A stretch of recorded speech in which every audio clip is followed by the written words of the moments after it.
youngest player of the 2014 November 9 has been eliminated.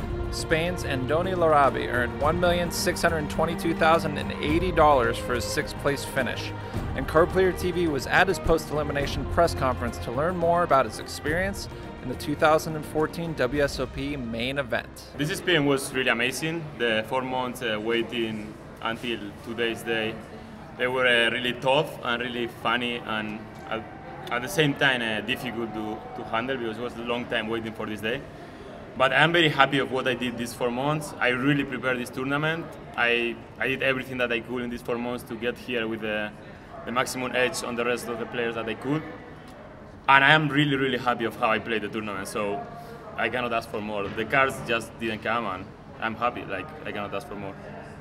As the youngest player at the final table, you know, what did that mean to you to be the youngest? And do you think that? Were you surprised to get here at such a young age, I guess? No. Almost every year someone young come. Almost like the last years, young people win the tournament. So I don't think that being young is weird to be here. I don't think it's bad being young. I think it's very good. Nothing to say about that. It's everything good. What was it like being on that stage? On a stage, like sit down in the final table? Yeah. I thought a lot about that moment. I thought I was going to be more nervous. At first, when I sit down, the first couple of hands, I was like kind of a little bit shaking. But then when I start playing hands and I was doing well, I start to relax, and then at the end, I was just playing poker the same as I was in my house. What does the money mean to you? The money doesn't mean much because I was already getting 9th place money, so I don't know how much money it is, but it's not that much in comparison. But I don't know. I was okay with the money that I had, and I'm okay now. Nothing new. What's next for you? I don't know. I don't really know what will be next. Next party, I think. And then we will see. Like, I'm gonna take a break. I don't know, the next month probably I won't do anything, just in general. And then I will take some time to think about what I want to do in the future.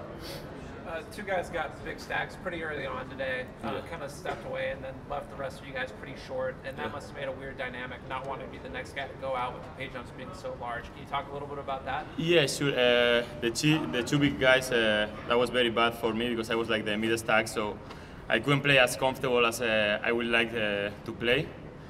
And they will put a lot of pressure, especially Van Hoff. He's putting a lot of pressure, and he's doing really, really great. I didn't find any hands to play him back. I was planning on, but I just didn't have any hands that I would like to play against him. And yeah, the dynamic was just like the biggest stacks open raising a lot, 3-betting a lot, and the mid stack just folding because the ICM, like, it was very bad for us. Like, we have to play like that way. I think a lot of people were curious about the hand where you checked this set. There were a lot of people wondering what your thought process was there. Yeah, I heard they told me afterwards that everybody was like kind of like saying that I was very bad for doing that. I speak that hand with very good players that I respect, and I think that they are one of the best in the world. And they told me that it's a very close spot. Either betting or checking is probably very similar.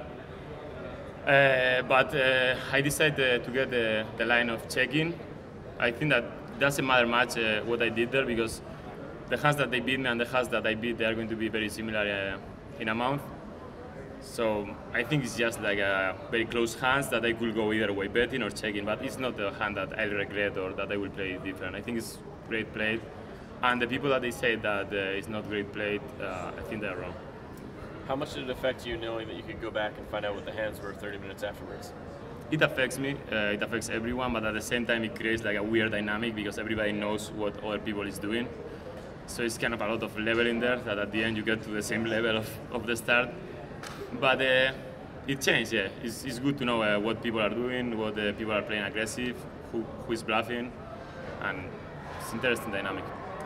You didn't show up for the November 9 interview in July, which led me to believe that you I'm sorry for that. It's fine, but it led me to believe you probably had a rock star night. Can we expect the same sort of thing from you tonight? I think so, yeah. Right now, like, I don't have any kind of pressure about anything. I'm just relaxed, I feel good.